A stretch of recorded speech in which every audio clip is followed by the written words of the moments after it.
Hello. For those who don't know me, I'm Brother Sean, and I am a member of a wonderful community of men and women, ordinary men and women, who have heard the call from a loving God through Francis of Assisi to embrace all faiths and none, and to reach out and not engage in dogma, but to demonstrate love, unconditional love, and to try within our spiritual life to bring balance where we have the divine masculine and feminine energies of God, creating a more harmonious relationship, allowing us see the face of a loving God. Now that might sound a bit airy-fairy, but it's true, because many of us who are members of the Teo community in different parts of the world, we at present are an online lay monastic community where we welcome all brothers and sisters from all faiths and none. But many of us have been broken. Many of us have reached rock bottom. Many of us have struggled in our belief with God, where religion per se has alienated our hearts from a loving God. When I say religion, I'm referring to the negative dogma, because it rapes our divinity as a child of God. But the title of this short video has Tribalism entered religion? What do you think? Well, first, before we say yes or no, allow me read this to you. By the way, these are the words from the risen cosmic Christ that have been channeled in a beautiful little book called Jesus Calling by Sarah Young, who is an incredible spiritual teacher. And this is what she says, what Jesus speaks to us today. Enjoy the warmth of my presence shining upon you. Feel your face tingle as you bask in my love light. I delight in you more than you can imagine.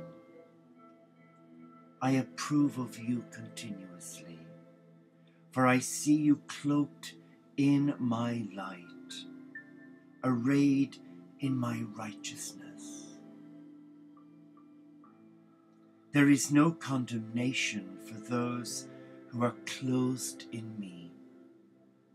That is why I abhor the use of guilt as a means of motivation among Christians, and that can be said of all faiths as well.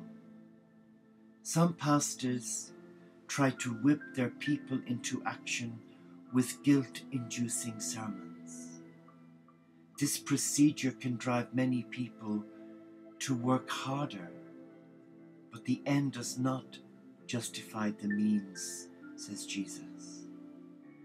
Guilt-evoking messages can undermine the very foundation of grace in a believer's heart. A pastor may feel successful when his people are doing more, but I look at their hearts. I grieve when I see grace eroding, with weeds of anxious works creeping in. I want you to relax in the assurance of my perfect love. The law of my spirit of life has freed you from the law of sin and death. What is that saying to you? Well, it's saying to my heart that I acted wisely under divine guidance back in 2007, when I was guided by the love of God to surrender my heart, not to fear, but to love.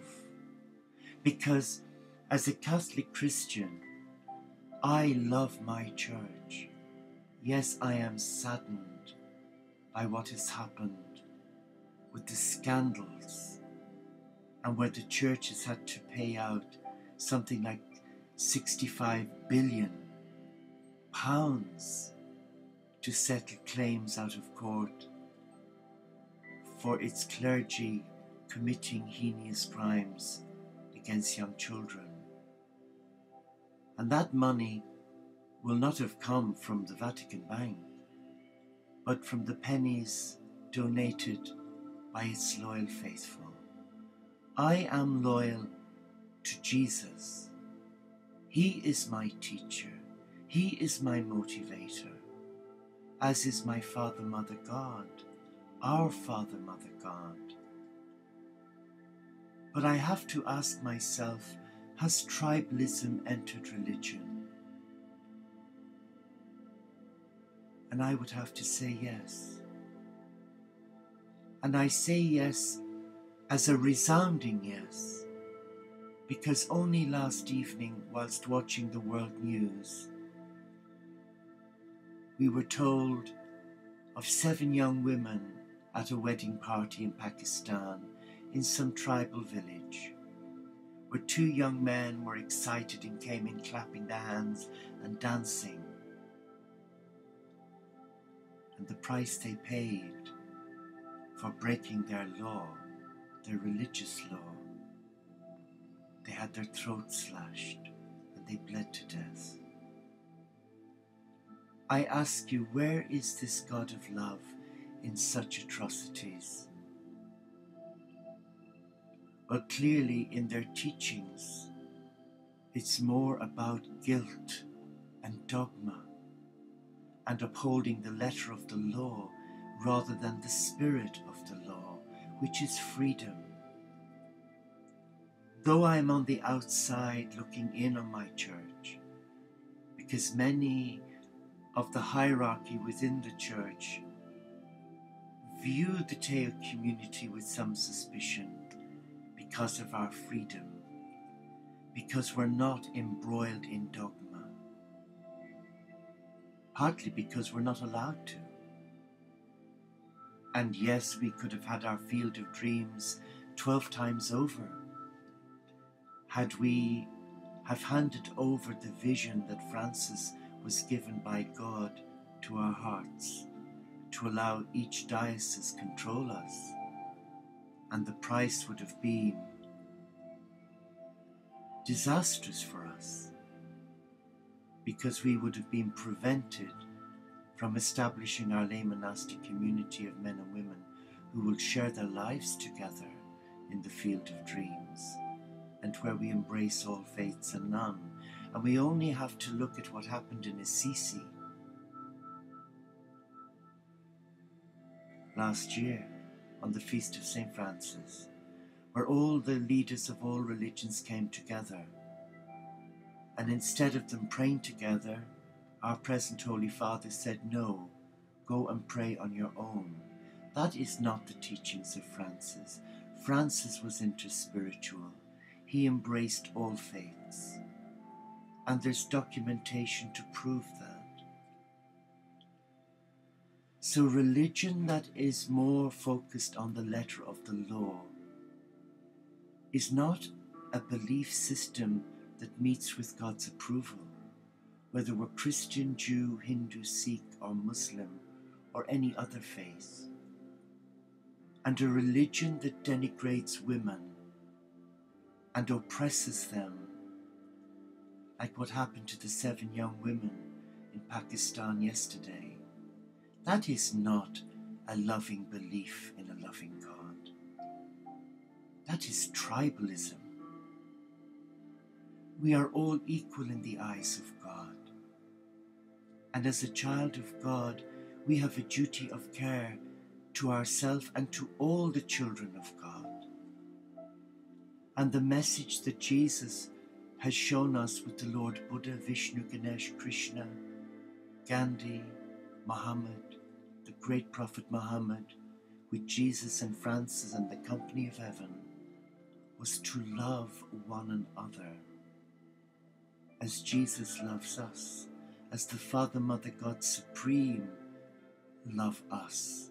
And they've shown us how much they love us by sending their Son Jesus to pay the price of his death on Calvary so that we could be free. Religion has become tribal, and we have a duty of care to stand up and voice our sadness, because we are all equal, don't you think? I leave that thought with you, with Tempata when he said, hate is not overcome by hate. Hate is overcome by love. Namaste.